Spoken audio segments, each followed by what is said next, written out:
Ayan, kabubukasan natin ng tindahan.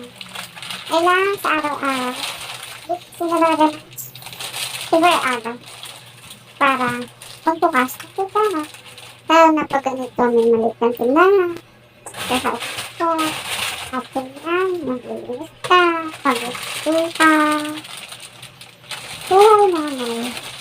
Pero okay na ba? Kasi ganun talaga yata pag nasa bahay ka lang tapos manay ka sa araw-araw nagagawin ka ulit. Yung talagang bakit? Kailangan natin magsaga, kailangan natin mag-ipon, kailangan natin pasensya sa araw-araw. Happy naman ako. Yan talaga. Hindi tayo pare-pares ng struggle sa buhay, pero proud ako sa housewife. Yan. Ganun din naman sa mga tatay na nagtatrabaho para sa pamilya nila. Diba? Para sa tayo sa araw-araw. Diba?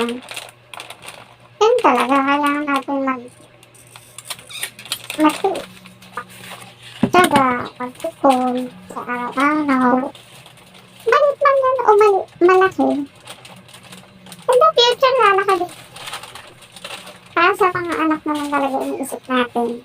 Sa pamilya, sa mga bata, kung anak ka ng sinang. Okay? Kaya nga araw-araw ko ginagawa. Araw-araw. Mag-uot yung mga bendahan. Maglalabag. Mag-aatid sa mga bata.